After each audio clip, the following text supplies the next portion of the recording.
하나님의 절대평가라는 그 기준 가지고 매 순간마다 복음의 유익한 삶을 살아가게 하심에 감사드립니다. 이번 한 주도 주신 강단 말씀을 사실적으로 누리고 체험되는 시간 속에 있게 하시고 정말 의무적인 신앙생활이 아니라 매일매일 구원의 감사 속에서 감동이 넘치는 신앙생활을 누리게 하옵소서. 세상 사람들이 따라가는 그 의식주 문제에서 벗어나 정말 하나님의 소원인 영혼 구원을 1순위로 삼고 붙여주시는 한 영혼을 품고 살리는 것에 집중하게 하옵소서.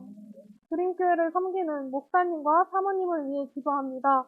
오력을 주셔서 하시는 모든 사역들이 정말 237 장애인 복음화에 귀하게 사용하여 주옵시고 모든 직분자님들과 선동님들에게 오직 그리스도의 능력으로 되어지는 현장을 누리는 축복 속에 있게 하옵소서.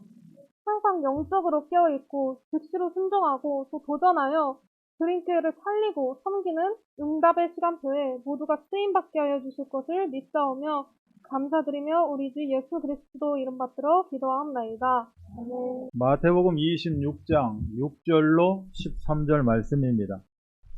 예수께서 베다니 나병 환자 시몬의 집에 계실 때 한 여자가 매우 귀한 향료한 옥합을 가지고 나와서 식사하시는 예수의 머리에 부으니 제자들이 보고 분개하여 이르되 무슨 의도로 이것을 허비하느냐? 이것을 비싼 값에 팔아 가난한 자들에게 줄 수 있었겠도다 하거늘 예수께서 아시고 그들에게 이르시되 너희가 어찌하여 이 여자를 괴롭게 하느냐? 그가 내게 좋은 일을 하였느니라. 가난한 자들은 항상 너희와 함께 있거니와 나는 항상 함께 있지 아니하리라. 이 여자가 내 몸에 이 향유를 부은 것은 내 장례를 위하여 함이니라. 내가 진실로 너희에게 이르노니 온 천하에 어디서든지 이 복음이 전파되는 곳에서는 이 여자가 행한 일도 말하여 그를 기억하리라 하시니라. 아멘. 감동이 넘치는 신앙이라는 제목으로 말씀을 전합니다. 우리 다 함께 신앙을 고백하십니다. 주는 그리스도시요 살아계신 하나님의 아들이십니다. 아멘. 나 자신에게 혹시 옆에 누가 계시면 함께 인사 나눕니다. 승리하셨습니다. 또 한 번 인사합니다. 오늘 예배가 감동, 감화가 넘치기 바랍니다. 오늘 제목이 역시 감동입니다. 감동이 이제는 감화가 되어지는 현장 가운데 감동이 그대로 전달되어지고 증거되어지는 그런 응답들을 다 누려야 될 줄 믿습니다. 오늘 이 여인의 헌신을 두고 또 아름다운 참 의미 있는 사건이다 라고 말씀합니다.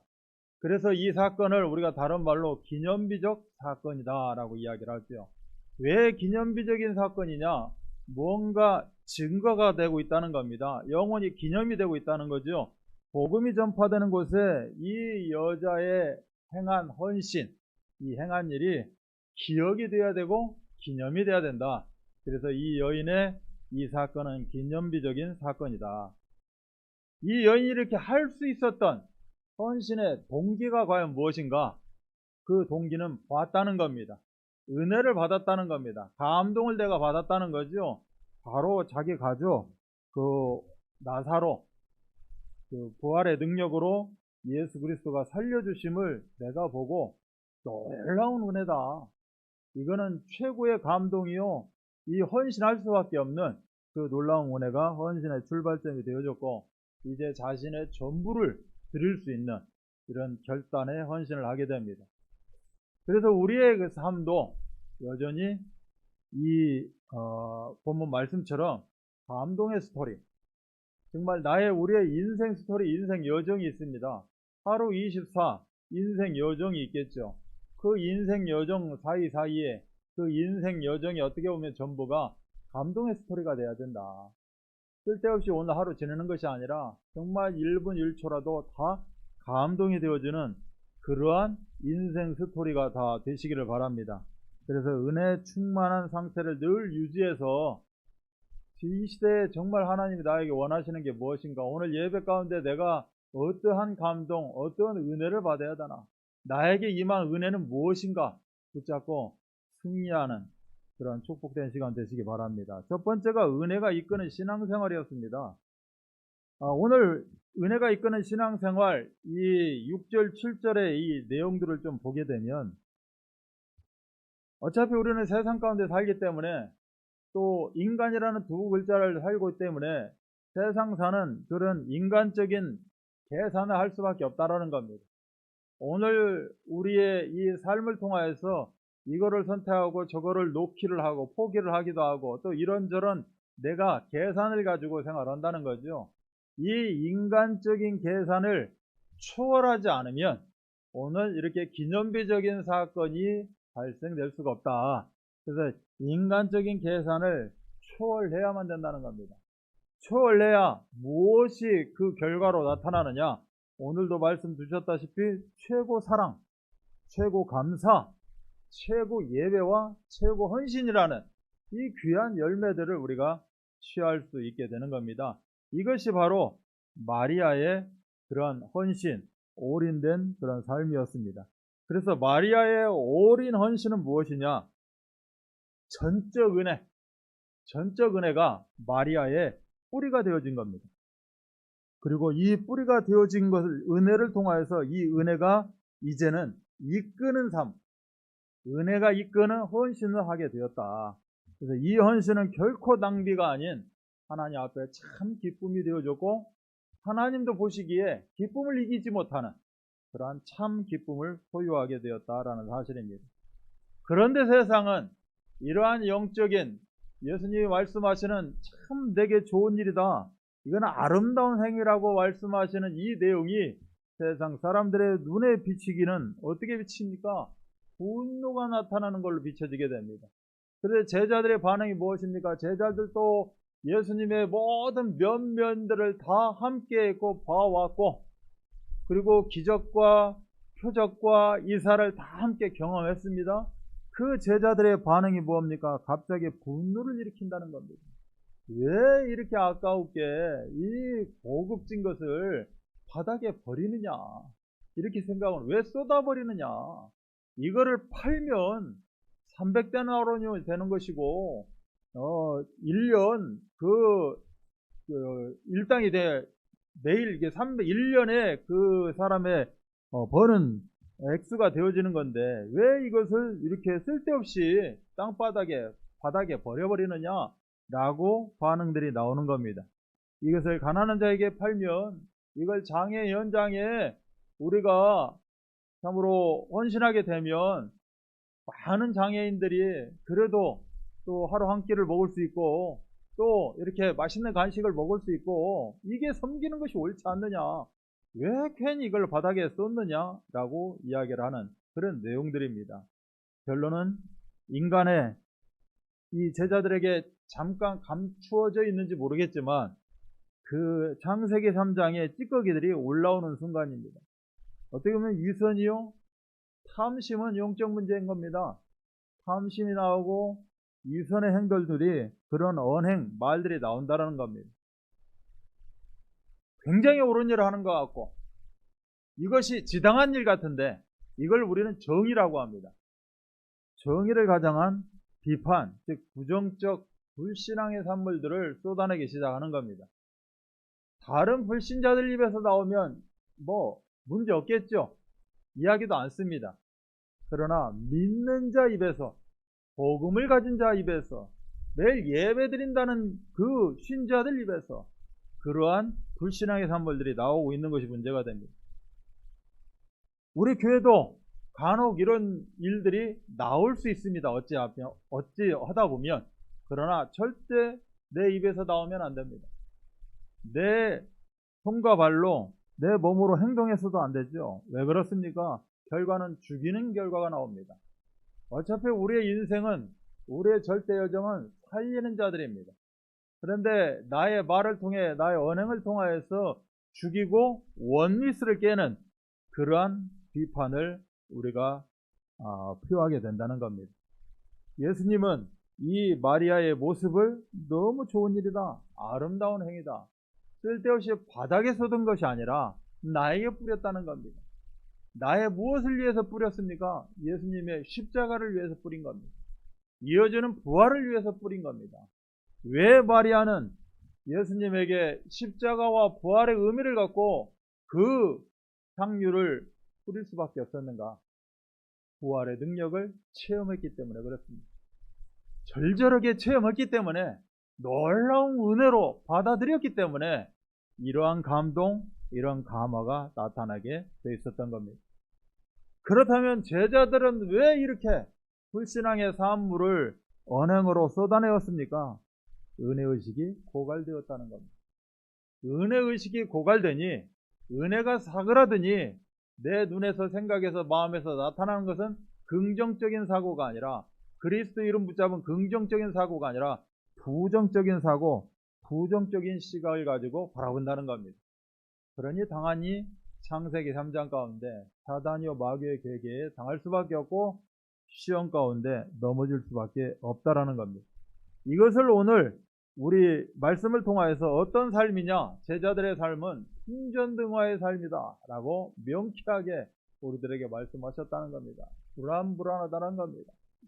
늘 불안불안, 한시도 평안함이 없다라는 거죠. 언제 무슨 일이 어떻게 터질지 모르는 그런 불안불안한 삶, 풍전등화의 삶을 살 수밖에 없었다. 그래서 우리가 굳건한 믿음의 사람이 되기 위해서는 늘 하나님의 은혜 속에 감동이 넘치는 그러한 응답들을 누려야 될 줄 믿습니다. 그래서 항상 우리는 풍성한 응답의 자리로 은혜가 나를 이끌어가는 그런 축복된 삶을 다 누리신 줄 믿습니다. 두 번째, 우리가 기회를 붙잡는 신앙생활이었습니다. 이걸 우리가 좀 이렇게 함축해 본다면 오늘 본문에서는 기회를 붙잡는 신앙생활, 이 기회를 뭘로 받는가? 예수님이 직접 말씀하십니다. 기회라는 것을. 예수님이 오늘 말씀을 통해서 우리에게 계속 지금 시간적으로는 거의 40분 이상을 말씀 주신 겁니다. 오늘도 이 본문에서도 예수님이 직접 어떠한 기회를 잡아야 되느냐, 기회에 대해서 말씀을 해주셨습니다. 그게 바로 내 장래를 위함이다라고 기회라는 것을 이야기해 주십니다. 이러한 기회들을 어떻게 해야 된다? 포착하고 붙잡고 즉시 실행해야 된다라고 오늘 본문은 우리들에게 보여주고 있는 겁니다. 왜 내 장래를 위함인가? 예수님께서 이 땅에 오셔서 십자가를 지실 수밖에 없는 그 이유가 무엇이었습니까? 바로 12가지 문제입니다. 창세기 3장 문제를 중심으로 12가지 문제로 인류는 영원한 멸망길로 갈 수밖에 없다. 그래서 이 내 장래를 위함이다. 이 의미는 다른 말로 해석을 하게 되면 인류 구원이 됩니다. 인류 구원을 위해 십자가 대속의 죽음과 부활이기 때문에 이 의미 앞에, 이 뜻과 계획 앞에, 이 예수님의 전 세계를 향한 사역 앞에 이 마리아는 향유를 부을 수밖에 없었다. 그래서 우리가 항상 세 글자 붙잡아야 되는 게 시간표입니다. 참으로 지혜로운 사람이 누구인가? 시간표를 볼 줄 아는 사람입니다. 지금이 어떤 시간표고 지금이 4단계라고 이야기를 하고 있는데 그러면 4단계에서 우리가 해야 될 그 사역, 그 여정, 우리가 해야 될 하나님의 그 말씀 성취는 무엇인가? 이 시간표를 볼 줄 알아야 된다. 그래서 시간표를 볼 줄 아는 이 마리아는 내 장래를 위함이다 라는 예수님의 이 표현이 어떻게 시간표를 보게 되었습니까? 구속사적 의미의 시간표를 바라보게 되었다는 겁니다. 바로 인류 구원이라는 그 대속의 시간표를 마리아는 보게 됐다. 기회는 지금 아니면 영원히 없습니다. 기회는 오늘이요, 지금 이 시간이 기회입니다. 우리가 지금 이 자리에 앉아 있는 것, 이것이 내 인생의 최고 기회인 것입니다. 그래서 이 기회 속에 최고의 사랑, 최고의 예배, 최고의 헌신의 그런 응답을 다 누리시기 바랍니다. 그래서 하나님 앞에서 이 헌신, 분명히 내 장래를 위함이다 라고 말씀하시듯 하나님이 우리들에게 주셔야 되는 겁니다. 내가 기회를 찾아야지가 아니라 하나님은 말씀 속에서 기회를 주십니다. 그래서 그 말씀을 붙잡는 것, 그래서 그 말씀을 실행하는 것, 이것이 바로 기회요 최고의 응답일 것입니다. 하나님, 우리가 1년 시작하면서 우리들에게 이런저런 직분을 허락하셨습니다. 기회입니다. 기회가 주어졌을 때 즉시 실행하는 그런 응답 다 누리시기 바랍니다. 오늘 말씀에서 제 마음에 정말 깊숙이 다가온 것, 기회는 기다려주지 않는다는 겁니다. 기회는 한번 떠나가면 다시 오지 않는다는 겁니다. 여기 기회 있다, 빨리 잡아 하지 않는다는 겁니다. 기회는 기다려주지 않는다. 그래서 주어졌을 때 즉시로 실행하는, 내일 하지, 다음에 하지, 지금만 시간인가? 라는 것이 아니라 즉시로 실행하는, 이걸 통해 응답의 시간표에 큰 증거 누리시기 바랍니다. 오늘 결론에 마리아 이 헌신은 영원히 기억되는 축복이다 라고 말씀을 하십니다. 오늘 13절 말씀이죠. 이처럼 말씀 받은 우리, 이 자리에 이 말씀을 듣고 있는 우리, 마찬가지로 예수님이 최고 기뻐하시는 아름다운 인생의 이정표를 남길 수 있는 기회가 되는 겁니다. 하나님은 기회, 어떤 내용을 가지고 나에게 기회라는 것을 주고 계시는지 우리는 붙잡아야 될 겁니다. 하나님, 깨닫게 하여 주옵소서. 우리 하나님의 말씀을 통하여서 지금 오늘 이 시간에 주시는 기회가 무엇입니까? 기회는 두 번 다시 없고, 기회는 영원하지 않고, 기회는 기다려주지 않는데 오늘 이 시간에 붙잡게 하여 주옵소서. 붙잡은 말씀 깨달아지게 하여 주옵소서. 실천되게 하여 주옵소서. 그래서 편집되고 설계되고 디자인되어져서 237 작품을 만들어내는 그런 응답을 누리게 하여 주옵소서 라고 우리는 고백해야 될 것입니다. 우리들에게 계속해서 강단을 통하여서 기회라는 두 글자가 계속 울려 퍼집니다. 딱히 이것이 기회다라고 기회를 이야기하지 않는데, 이게 기회인가? 라고 의문점을 남길 수 있는 그러한 계획들이 계속해서 나옵니다. 이 지역에 참 장애인들이 많고 어려운 환경 가운데 있는 사람들이 많고, 이걸 왜 듣게 하셨을까? 복음 가진 자에게 이걸 왜 보게 하셨을까? 본당 한당 계속해서 말씀 나오는데 왜 듣게 하실까? 보게 하실까? 누구는 이렇고 누구는 저렇고 왜 이런 것들을 계속해서 나에게 듣게 하실까? 이게 과연 기회인가? 라고 계속되어지는 말씀을 우리들에게 주고 계십니다. 우리 강단에서 나오는 이런 말씀, 또 이런 단어들은 그냥 흘려보낼 수 있는 단어들이 하나도 없습니다. 전부 기회입니다. 237이랍니다.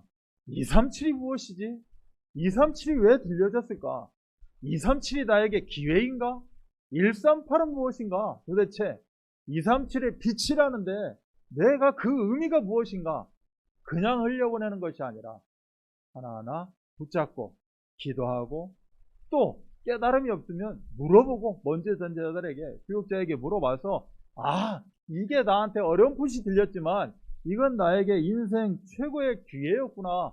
그래서 하나님이 이 기회를 통해서 나에게 응답의 시간표를 주신 거구나.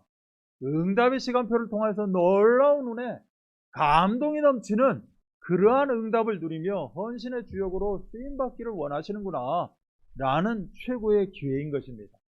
그러면 너는 이렇게 쓰임만 받아라, 너는 이렇게 헌신만 해라 라는 기회인가? 결코 그렇지 않습니다.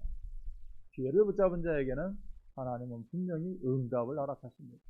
하나님은 분명히 그 기회가 작품으로 완성되어지도록 허락하신다는 겁니다. 어떻게 작품으로 완성되어집니까? 복음경제라는 작품으로 완성됩니다.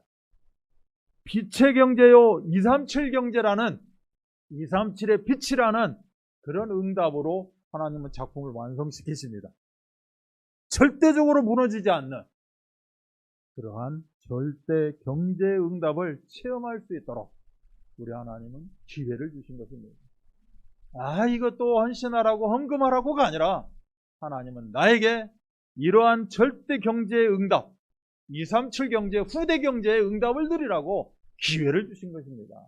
이 기회는 나를 기다려주지 않고 이 기회는 떠나가게 되어 있는 것입니다.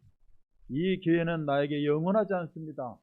기회는 오직 한 번이라는 생각으로 우리는 매일매일 깨어서 말씀을 깨닫는 자가 되어야 될 줄 믿습니다. 그래서 우리가 죽어 이름을 남길 때, 이 교육자는, 이 장로는, 이 권사는, 이 집사는, 이 성도는 참으로 감동이 넘치는 사람이었다. 참 은혜가 충만했다. 이 사람들의 그 인생, 여정, 그 족적이 남는 게 무엇이었습니까? 생명근 헌신이었다. 생명 살리는 헌신이었다. 이렇게 우리 인생이 참으로 편집되어지고, 그래서 후대들에게 이렇게 증거되어지는 그런 축복들을 우리가 다 누리는 줄 믿습니다. 그렇다면 어떻게 이렇게 우리가 할 수 있겠습니까? 라고 우리는 응답으로 붙잡아야 될 줄 믿습니다. 어떻게 내가 은혜 충만, 어떻게 내가 감동 충만이 될 수 있습니까? 이걸 붙잡고 내가 생명 살리는 헌신, 생명건 헌신을 할 수 있겠습니까? 그건 바로 구원의 확신입니다. 우리 인생에 있어서 가장 중요한 거 수요 예배 때 구원의 확신이다라고 제가 말씀드렸습니다.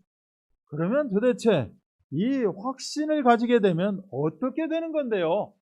이것이 우리가 놀라운 은혜를 받는 시작점이요, 출발점이요, 완성점이 됩니다. 확신을 가지게 되면 하나님 나라가 무엇인지를 알게 되고 하나님 나라에 대한 소망을 가지게 됩니다. 그래서 하나님 나라에 대한 소망으로 말미암아 내 심령이 평안함을 누리게 되어 있습니다. 평화롭다는 겁니다. 그러기에 이 뜻은 죄책감에서 이제는 완전히 벗어났다는 겁니다. 사단이요 마귀는 죽음을 붙잡고 우리를 힘들게 할지 모르지만 우리는 심판과 형벌의 두려움에서 해방받았습니다. 생명과 성령의 법에서 우리는 깨끗하게 해방받았다는 겁니다. 그리고 하나님과의 그 하나님 아버지와의 교제를 통한 즐거움을 우리는 항상 누리게 되어 있습니다. 이게 최고의 평안입니다. 이게 누림입니다. 누린다는 게 뭡니까? 내가 열매를 많이 취했으니까 참 누립니다. 아닙니다. 오늘 이 확신을 가지게 될 때 이제는 아버지 그 하나님과의 교제를 통한 즐거움을 우리가 누리는 거, 이걸 보고 누림이라고 합니다. 베드로후서 1장 10절에 보면 그러므로 형제들아 더욱 힘써 너희 부르심과 택하심을 굳게 하라. 너희가 이것을 행한즉 언제든지 실족치 아니하리라. 부르심과 택함, 이거를 굳게 하라는 겁니다. 확신 가운데 거하라는 겁니다. 확신 가운데 거하게 되면 언제든지 행하고 실족지 아니하게 되고, 그래서 우리가 구원의 확신을 붙들어라 라고 말씀합니다. 구원의 확신 그 기반 하에 말씀을 받을 때 놀라운 은혜가 무엇인지, 감동이 흘러 넘치는 것이 무엇인지 우리는 깨닫게 되어 있다는 겁니다. 그래서 늘 우리는 확신 가운데 거해야 된다. 요한일서 5장 13절도 하나님의 아들의 이름을 믿는 너희에게 영생이 있음을 알게 하려 하십니다. 예수 그리스도 이름 붙잡은 자에게 우리는 구원의 확신이 있다는 사실입니다. 그래서 늘 이 확신 가운데 거하시기 바랍니다. 그렇다면 세상적으로 어떤 환난 풍파 가운데 있다 할지라도 그 자리에서 우리는 하나님 나라에 대한 소망을 갖게 됩니다. 환난 풍파가 아니고 환난 풍파를 통한 하나님의 나라를 깨달아는 것이고 하나님의 나라를 누리라는 겁니다. 그 하나님의 나라는 내가 죽어서 가는 것이 아니라 오늘 이 시간에 하나님의 나라는 내 것이라는 그 소망을 우리가 갖게 되어 있다는 겁니다. 그랬을 때 환난 풍파 속에서 내 영혼 평안해가 나오게 되어 있다. 내 영혼 평안해라는 것은 나는 이제 더 이상 죄책감 가운데, 형벌 가운데, 죽음 가운데서 자유로운 사람이다 라는 겁니다. 그러니 그 사람이 기도합니다. 그 사람이 말씀을 봅니다. 그 사람이 예배를 드립니다. 바로 기쁨과 즐거움이 넘칠 줄 믿습니다. 자, 그러면 구원의 확신을 왜 가지지 못하는 이유가 무엇입니까? 나는 왜 구원의 확신이 늘 그렇게 흔들리게 됩니까? 한마디로 이제 종교적인 구원을 지금 어떻게 보면 어렴풋이 갖고 있는 거나 마찬가지입니다. 구원을 얻으려면 자신의 노력과 선한 행위가 필요하다. 나는 어떻게 보면 도덕적인 관념, 종교의식을 이 구원의 확신과 같이 맞물려서 생각한다는 겁니다.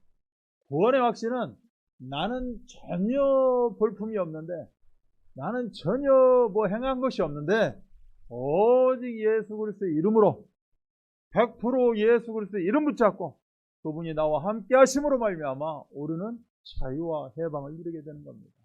이걸 보고 구원이다라는 겁니다. 우리가 뭘 잘하고 못하고 이게 중요한 게 아닙니다. 우리 하나님이 말씀으로 나를 찾아오셨다는 겁니다. 내가 아멘으로 마음문 열고 받아들였다는 겁니다. 그리고 이 받아들인 말씀을 그냥 잠재우지 아니하고 성취시켜 나가는데 내 발걸음이 24가 되었다는 겁니다.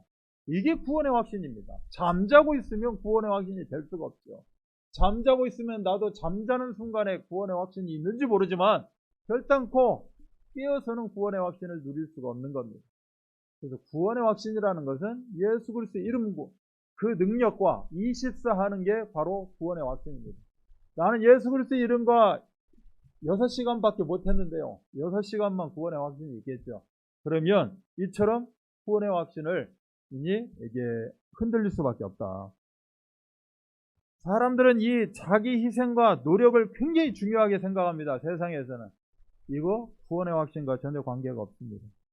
모든 종교들의 그러한 도덕적인 관념으로 구원을 받는다? 아닙니다. 전혀 상관이 없습니다. 저 사람은 착하게 살아서 천국 갈 거야? 전혀 상관이 없습니다. 제사함 받아서 천국 갑니다. 예수 그리스도 이름 붙잡았기 때문에 천국 가는 겁니다. 전적으로 하나님의 은혜요 선물입니다. 이거를 깨닫고 이거를 내가 24 되지 않으면 구원의 확신은 흔들릴 수밖에 없습니다. 구원의 확신이 흔들린다는 건 놀라운 은혜, 마리아의 그 놀라운 은혜 우리가 결코 내 것으로 만들 수가 없습니다. 그렇다면 영원히 기억되는 헌신 내 것이 아니겠죠. 또 자신이 그리스도를 영접하였지만 어떤 변화, 감정 이런 게 없다라는 겁니다. 내가 그리스도를 영접했는지 안 했는지도 잘 모르겠다는 거예요. 분명히 영접은 하긴 했는데 믿습니다, 고백합니다 했는데 전혀 어떠한 변화가 없어서 내가 도대체 구원을 받았는지조차 모르고 살아가는 사람들이 많다는 겁니다. 말하자면 체험을 이야기하는 겁니다.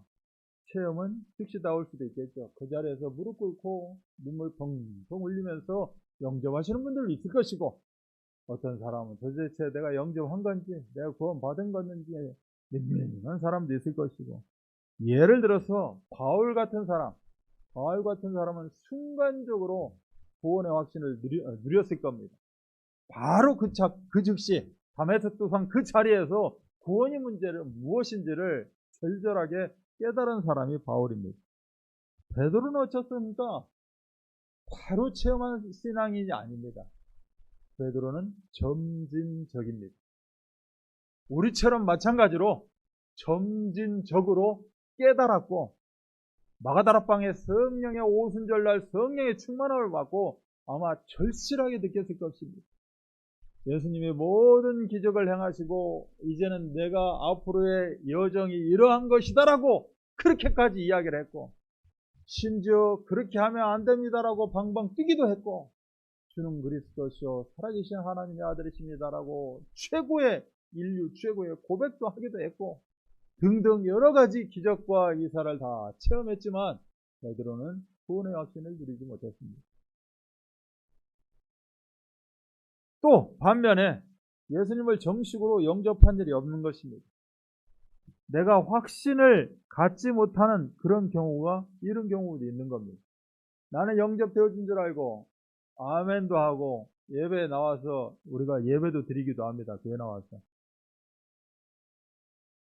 그리고 내 나름대로 믿고 의지하는 마음도 있습니다.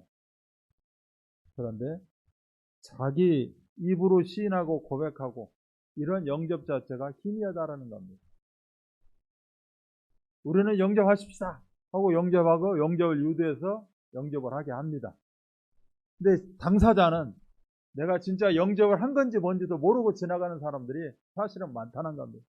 그래서 어떤 종파에서는 우리가 이단이라고 하고 있는 어떤 종파에서는 새로 태어난 날을 알아야 된다. 영접한 날을 알아야 된다. 그 어찌 그 모를 수가 있느냐. 그럼 영접된 것이 아니다라고 이야기할 정도가 됩니다. 그러나 이 영접은 단순한 그런 형식적인 절차가 아닙니다.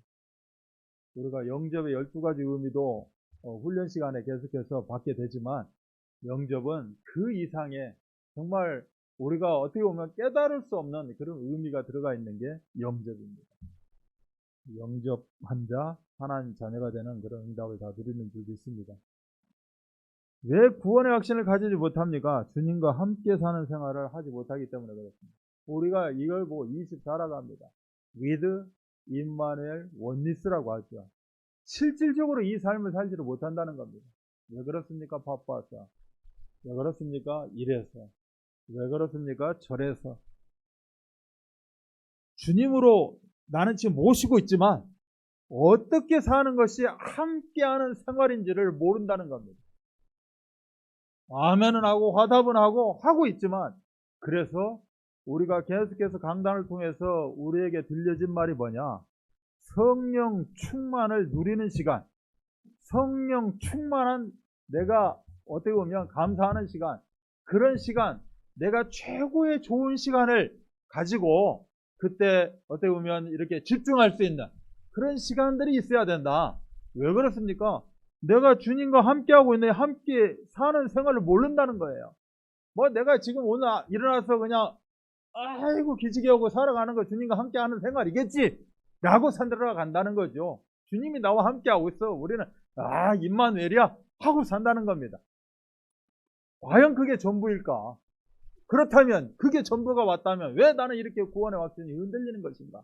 왜 나는 은혜의 깊은 바닷속으로 들어가지 못하는 것인가? 다 못하는 이유, 점검해야 될 게 뭐냐? 구원의 확신입니다. 내가 정말 확신 가운데 거하고 있는가? 우리는 갱신해야 될 줄 믿습니다.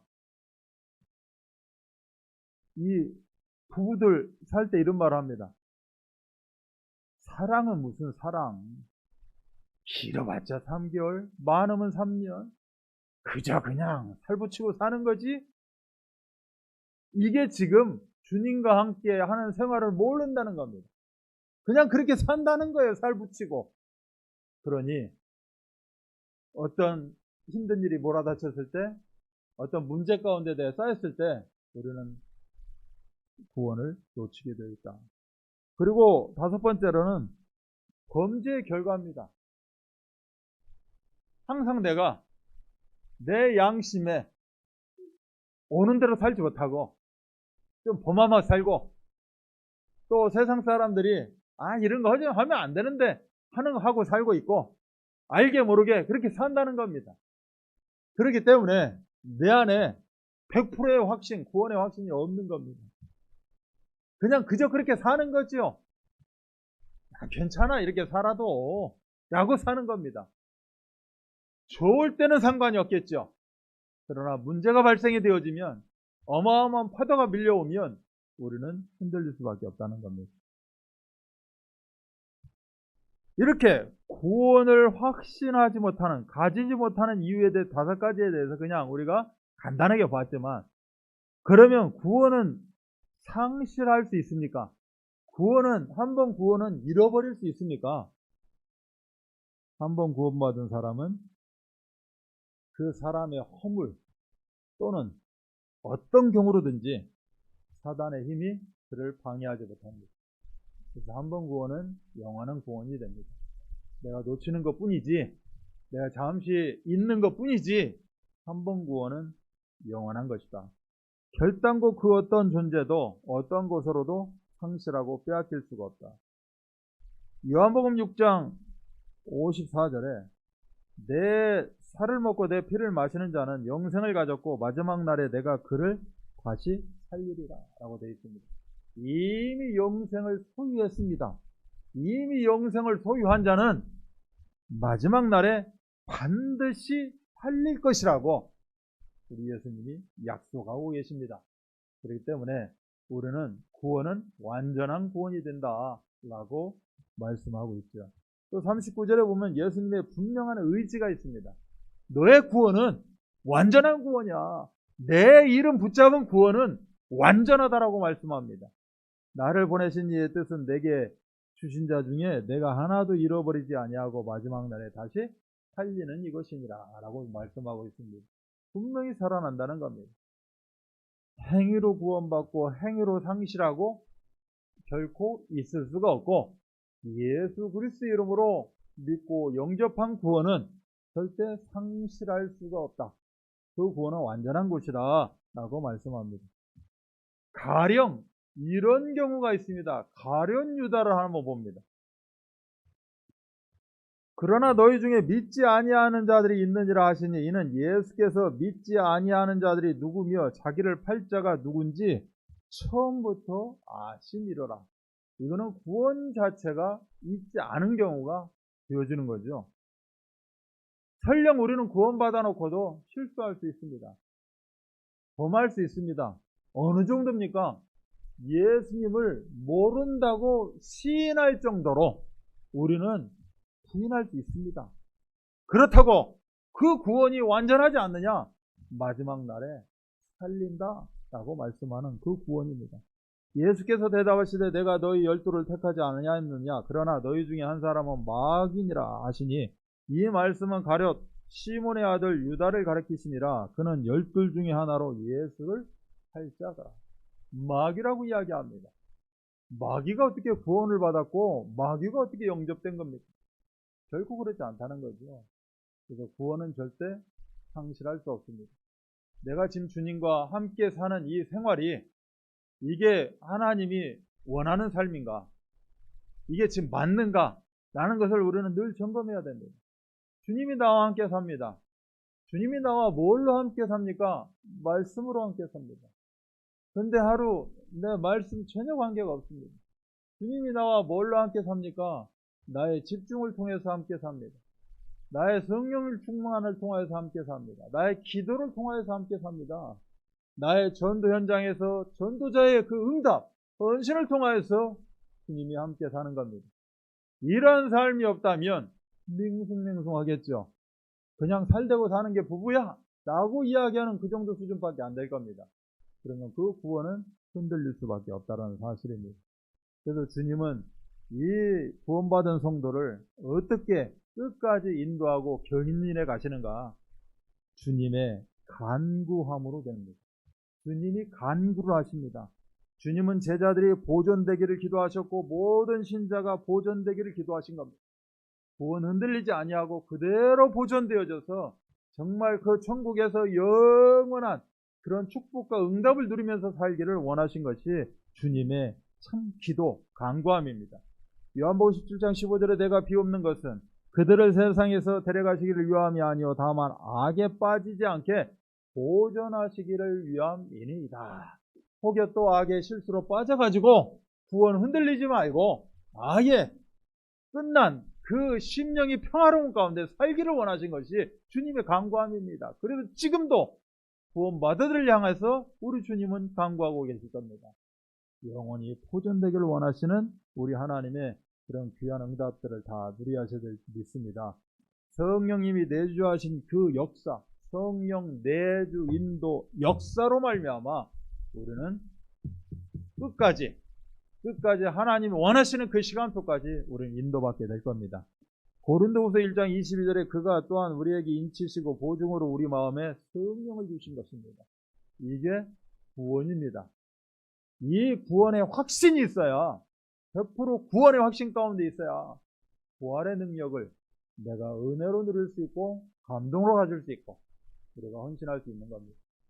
우리가 아무리 교회 강단에서 헌신하자, 뭐하자, 본당 어때하자, 내 입으로는 본당 헌당 이야기할지 모르지만 결단코 우리의 드릴 수는 없습니다. 그렇다면 우리가 내가 하나님 자녀라는 사실에 대해서 결단코 놓치지 않는 그런 응답들을 다 누려야 될 줄 믿습니다.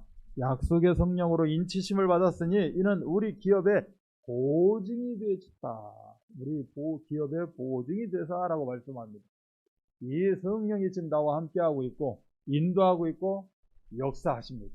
그래서 전혀 문제가 되지 않습니다. 어떻게 보면 환난 풍파가 오면 올수록 그 성령은 더 크게 역사하실 것입니다. 그래서 문제가 어떻게 보면 축복의 발판이다 라고 우리는 이야기를 하고 있죠. 그래서 이 응답들을 우리가 다 누려야 될 줄 믿습니다. 그래서 오늘 이 말씀을 통하여서 감동이 나에게 넘치는 그런 신앙, 그러한 헌신, 그러한 전도자의 삶 다 되시기를 주 예수 그리스도 이름 받들어 축원합니다. 하나님 아버지 감사합니다. 저희들에게 감동이 무엇인지에 대해서 말씀 주십니다. 참으로 은혜가 충만해야 됩니다. 은혜가 나를 이끌고 다녀야 됩니다. 은혜에 밀려야 되고 은혜와 함께 살아야 됩니다. 은혜가 24가 되어져야 됩니다.